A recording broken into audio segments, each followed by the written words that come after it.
Support for Lab Out Loud is brought to you by the National Science Teachers Association. Find out more at nsta.org. You're listening to the Lab Out Loud podcast, Science for the Classroom and Beyond. And today we're taking a look at what it looks like to have robots in the classroom.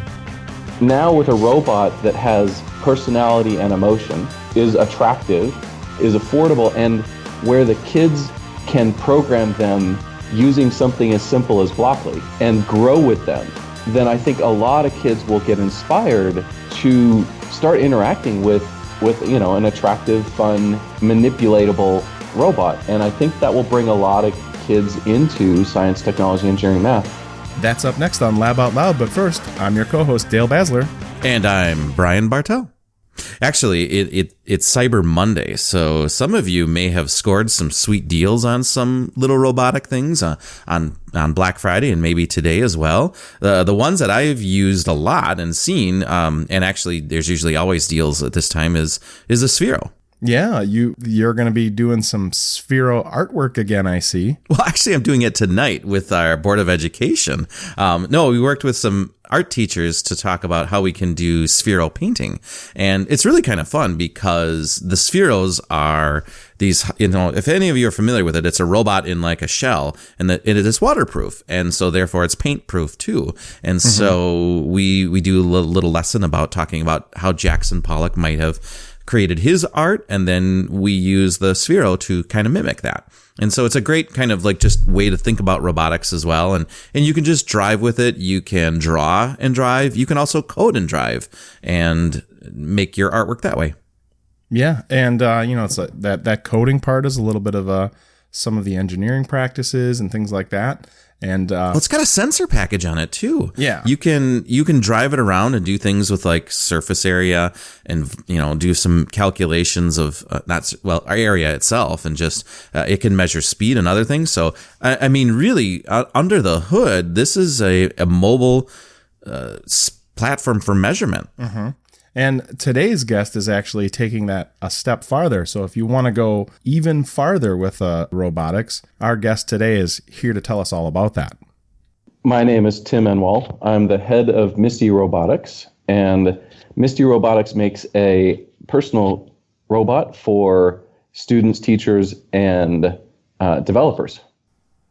Okay, so this is a spin-off company from Sphero, correct? Yeah. So the founder of Sphero, a guy named Ian Bernstein, has been building robots since he was a STEM teenager, age 12. And he has always wanted to build an advanced robot, not a toy robot. So he started building it. The company spun it out. We funded it just over a year ago, and we're on the market now with a couple robots. So is that Misty I? Was that the first inception then? Actually, the first conception was the Misty II, and we've been working on that for the better part of 18 months. We actually decided to make a hand-built version here in Boulder.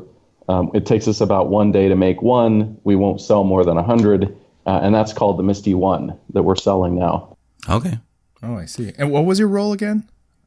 I'm the head of the company. Okay. Some might call me CEO, but I'm not real big on sort of officious titles. And the person you mentioned before that is with the company still? Yeah, so Ian Bernstein was the founder of Sphero, and he came over with the spin-out, and he's the founder of Misty Robotics. Oh, I see. Now, do you have a history of working with robots? Did you use robots when you were a kid also? No.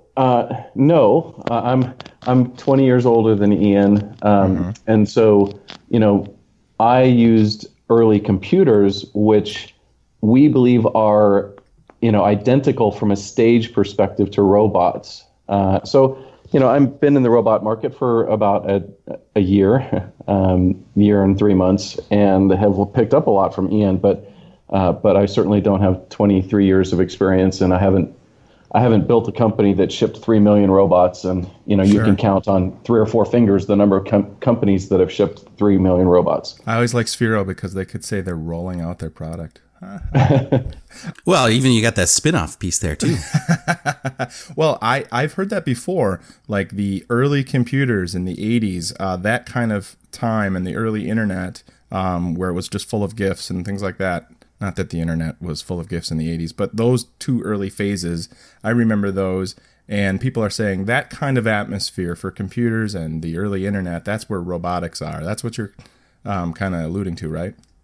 Absolutely. I mean, we believe that the Misty II is the Apple II of robots. And if you look at that time frame, everybody knew that computing was coming, but you couldn't get access to it in the late 70s, either as a student, a teacher, or a programmer.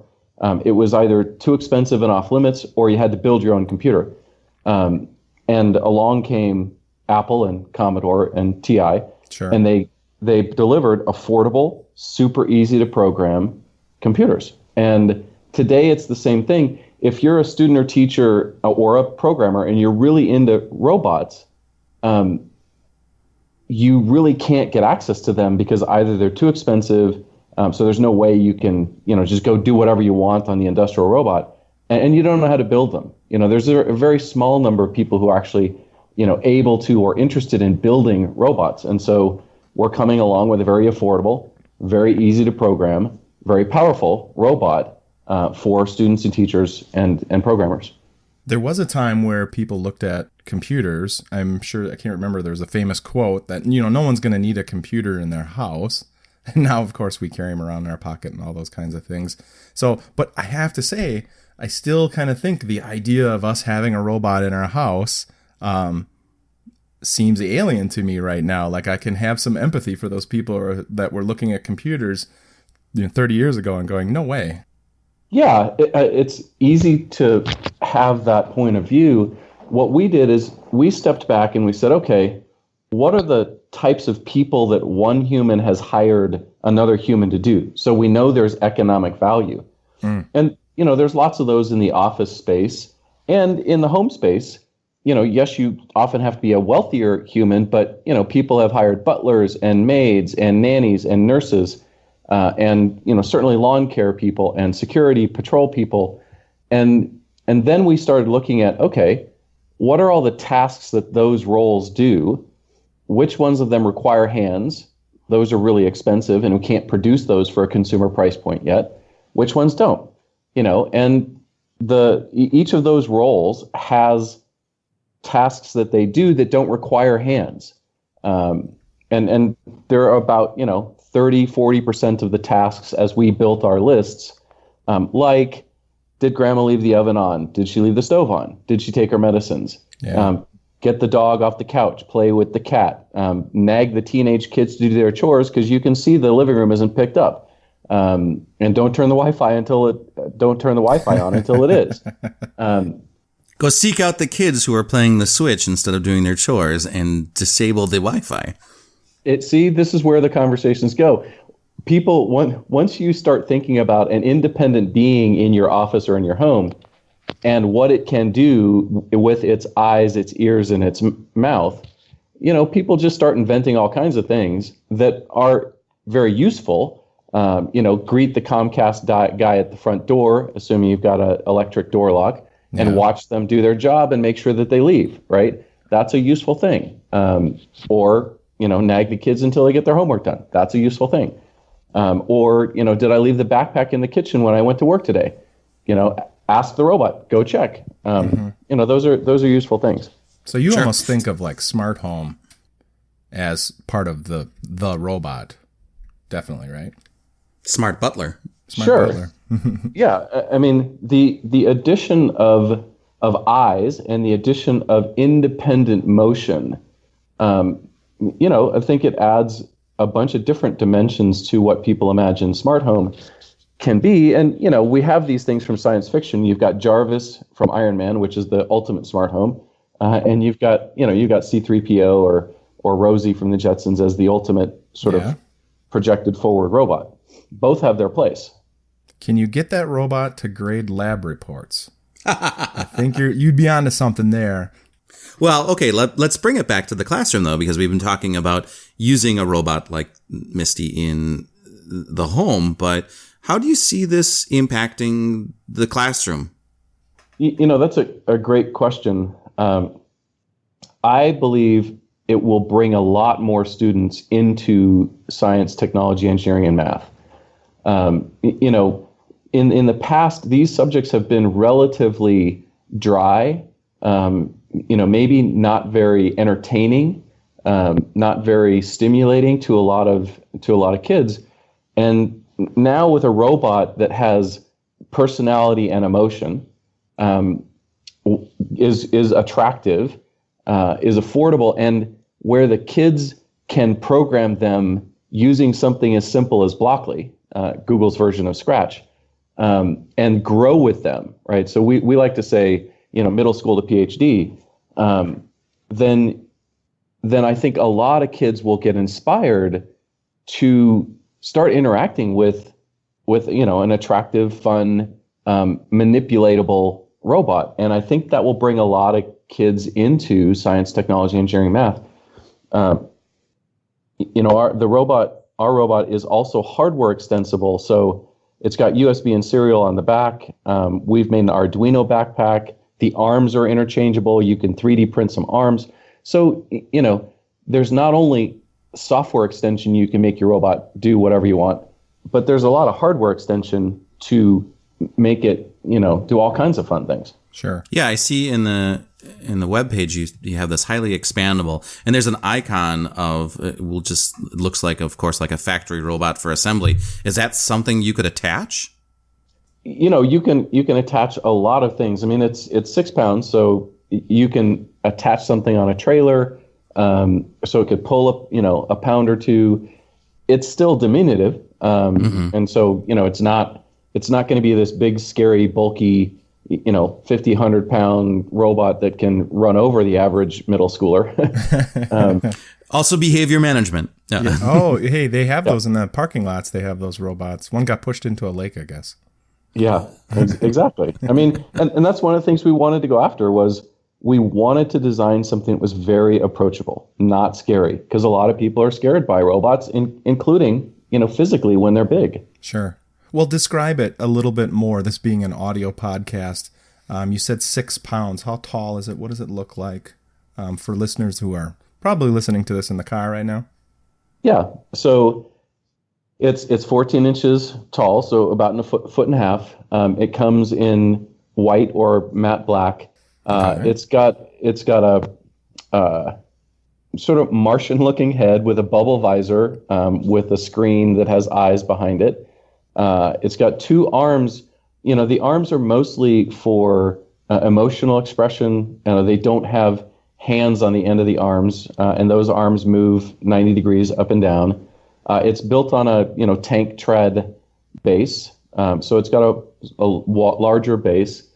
Some people have said that it reminds them of Eva from the Disney movie WALL-E in look. Oh, okay. Yeah. But then the tank treads for what, like WALL-E has. Yeah, exactly. Okay. Exactly. And a splash of Marvin the Martian in there somewhere. Precisely. So it's a bigger robot than some of the things that we've seen used in the classroom. It's taller. How many students work with a single robot? Do you have any case studies or for how it was used like that? So we've just started shipping the Misty I in the past month and a half, and we have some students using them. They're high school students using them with their parents at home. We're not in a classroom yet, okay. So we don't have empirical data. They are the price of a laptop, and so you're as a teacher in middle school or high school, you're going to want to distribute those. It's a lot like the computer lab of the late 70s and early 80s. Absolutely, right? There was a computer or two, sure. and you went in, and the difference being this robot can move around. So you can certainly, different kids can put their skills, their programs onto the robot to make the robot do what they've programmed it to do, and just like a computer, right? Where one kid may have gone to the computer and put their program on, another one put a different program on, they ran the program. So it just gets time sliced in that sense. And, and I think there'll also be multidisciplined teams of kids working on it. The ones who do want to be hands-on and who do want to 3D print an arm or, power a projector so that the robot can move around and project something.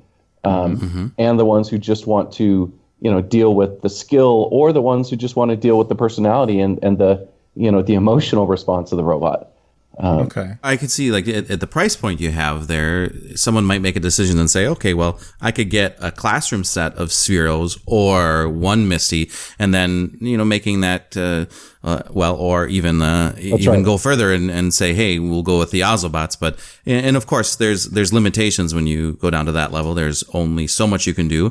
It does allow for more participation, but, as you said, this can do a whole lot more, and there's a lot of other things that can happen behind the scenes with the programming and with the design and things like that. Can you tell us a little bit about the programming? Yeah, so we've designed it to have 3 layers of programming accessibility. Layer 1, level 1 is Blockly. So, lots of schools and teachers are familiar with either Scratch or Blockly. The visual Code.org and yep, exactly. Yeah, exactly. Lego pieces on the screen as intro to a robot and the skills and the capabilities of a robot. Then level 2 is JavaScript and Python. And you've got 2 forms of API there at level 2. There's a RESTful API, meaning it's accessible over internet protocols from laptop, and so you control it from a separate processor, or it's got an onboard SDK where you write the JavaScript, in your development tool, and you put that Java robot so that it's independent. If you create a skill that takes roll in the morning and identifies the faces of each child, then great, have the robot cruise around the room, take silent roll call. That's all a skill you would put on the robot, so it's just doing it every morning. Silent God, roll that's totally call. Coming.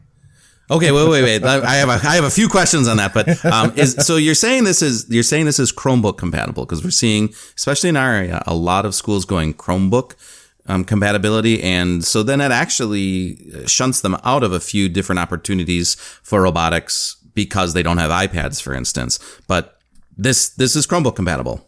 Yeah, it's because it's just using internet HTTP protocols. All you need is a browser to execute Blockly.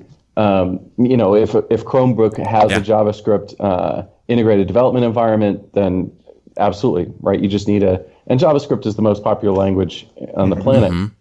And then level 3 of programming is sort of deeper level, where you might get into Java or C#. We have 2 cell phone processors on this, 2 quad core processors, both of them capable of running AI.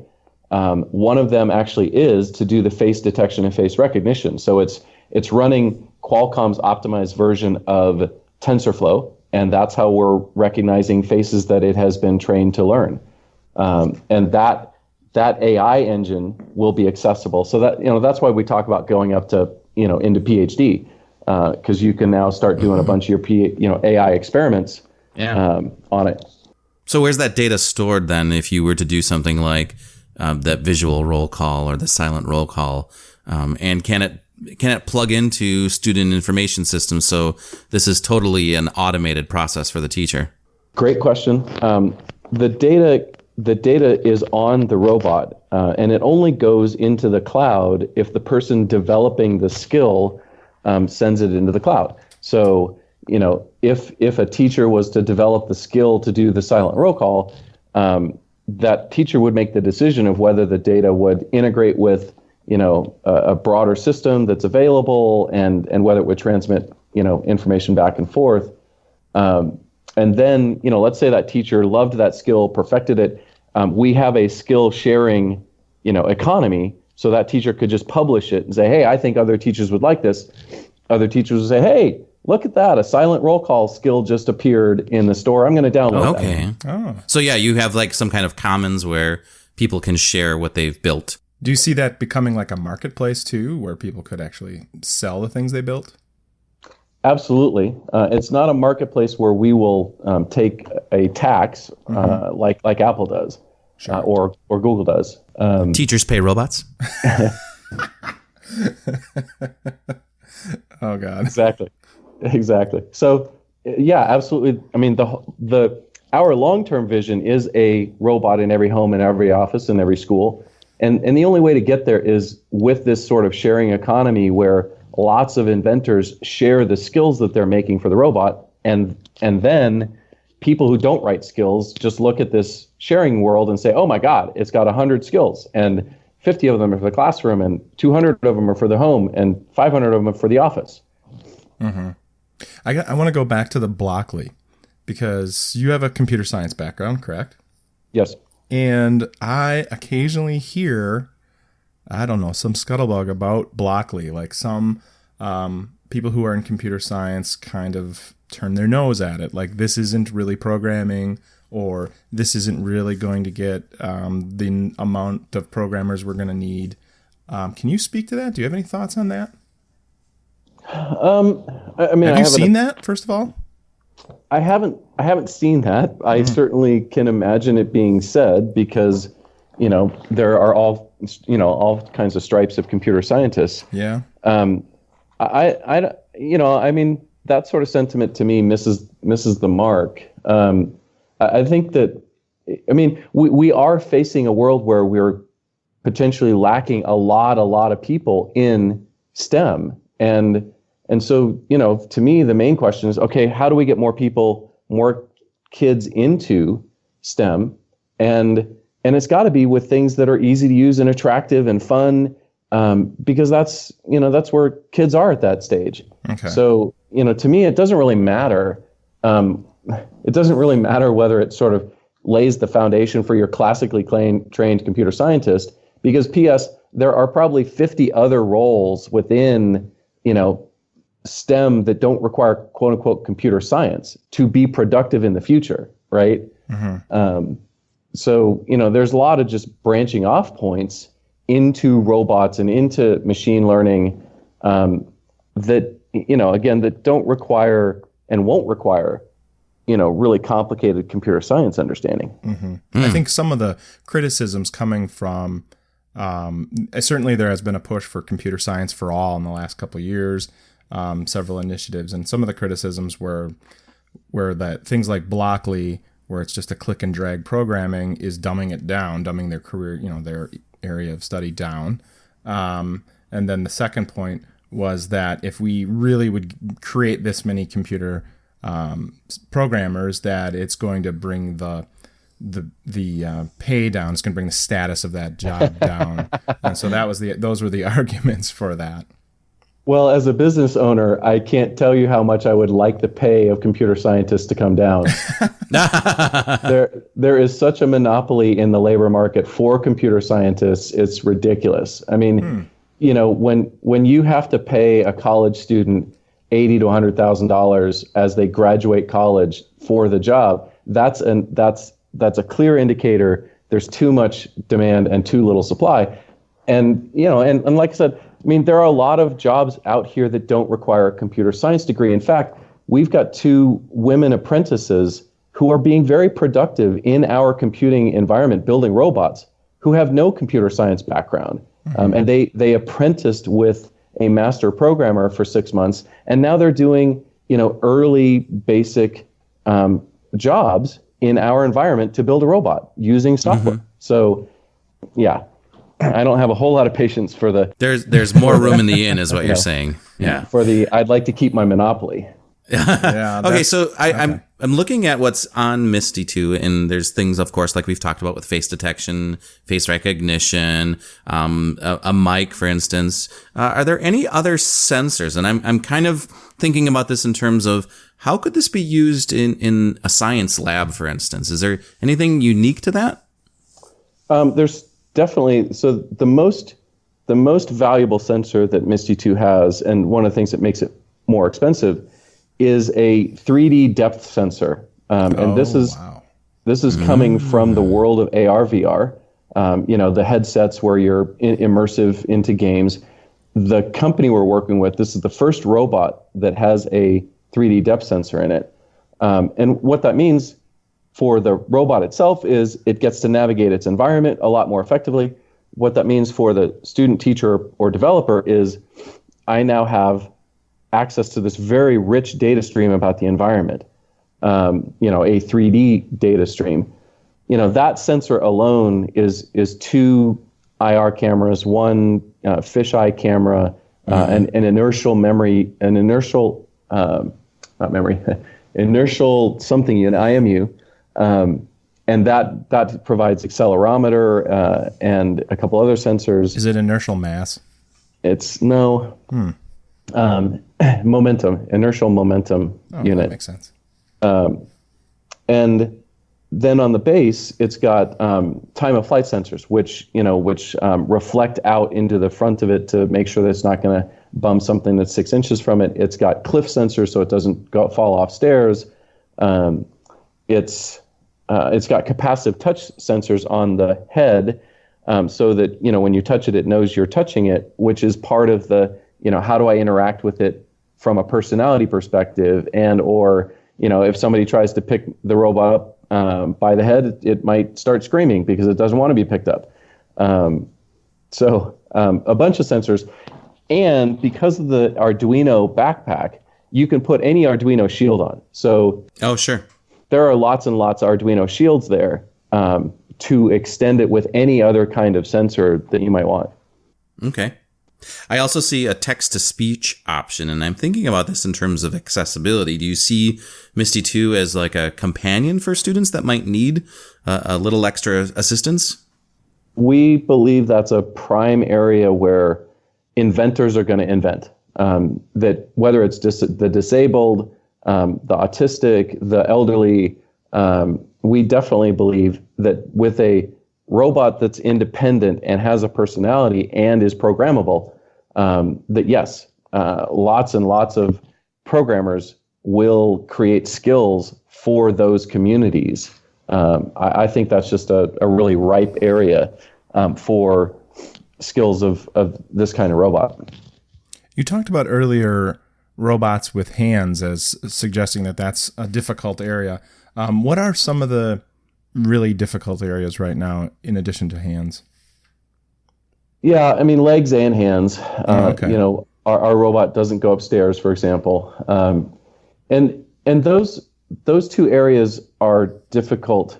So legs and hands are very difficult for robots. True language understanding is very difficult. I mean, all you have to do is interact with Alexa or Google Home to know that, the greatest software developers on earth still can't get, a natural language conversation going. But dang, are they getting better? They are, for sure. And, power is a difficult thing. Yeah. How do you have something that's standalone and powered and lasts for a long time? So just the state of batteries and power management, that's a difficult thing. Especially if it was taking care of someone too. They'd be like, "Oh, I'm sorry you fell. My battery's low." Right. Yeah. Right. Yep.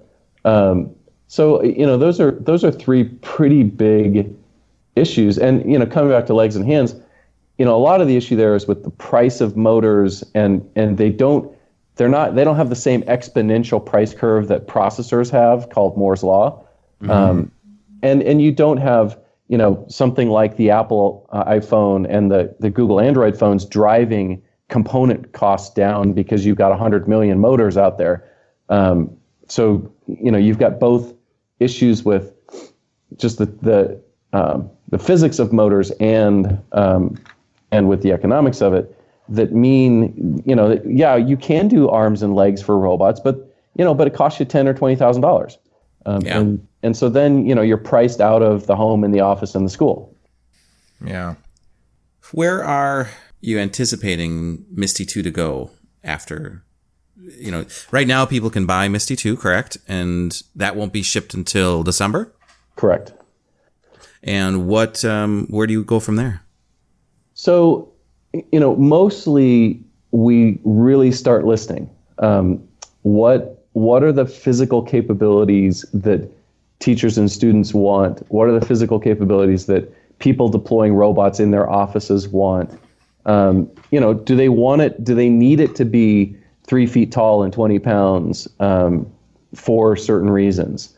And then we just continue to make it better, faster, cheaper. So, better processors so that we can do more object recognition on board, more simultaneous, and quieter motors and longer battery life, and all the sort of same things that you've come to know and love from other consumer electronics product types.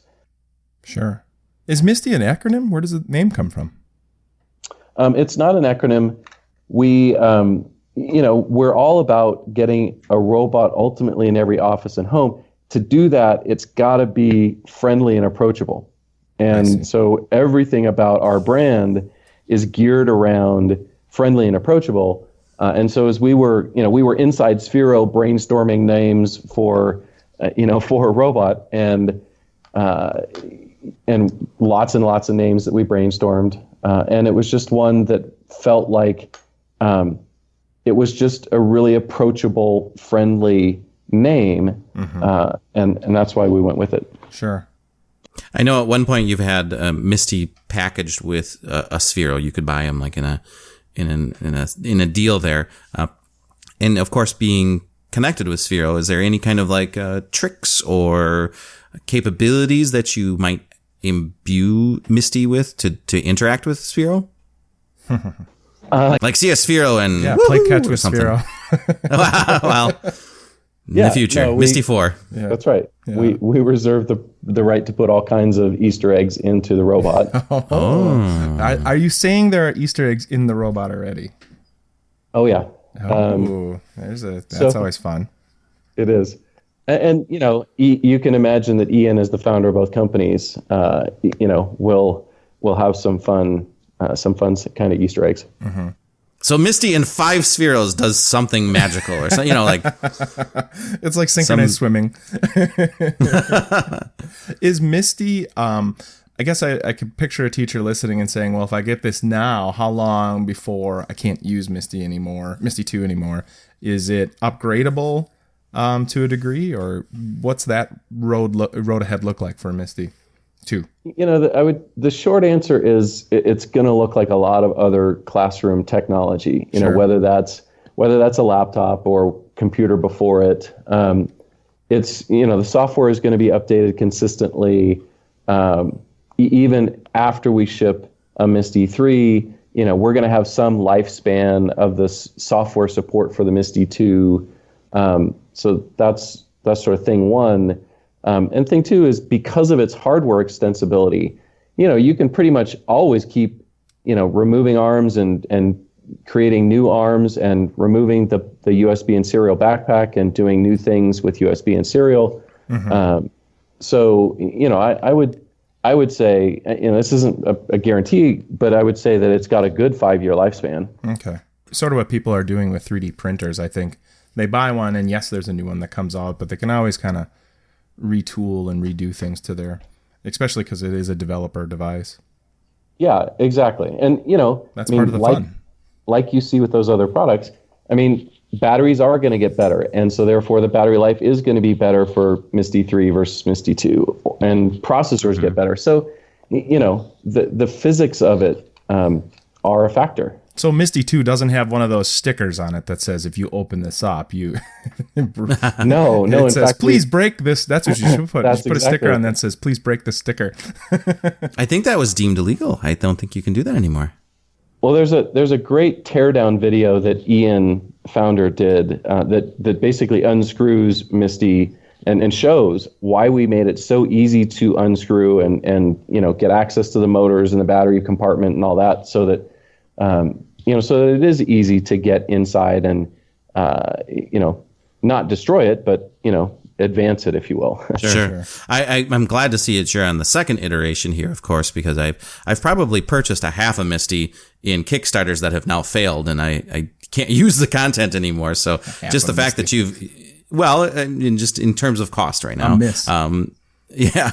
So, yeah, just the fact that longevity, I think, people got really excited with some Kickstarter ideas that never really came to fruition or have now, kind of faded into the background. So hopefully we'll see this longevity here, and you've already established some of that.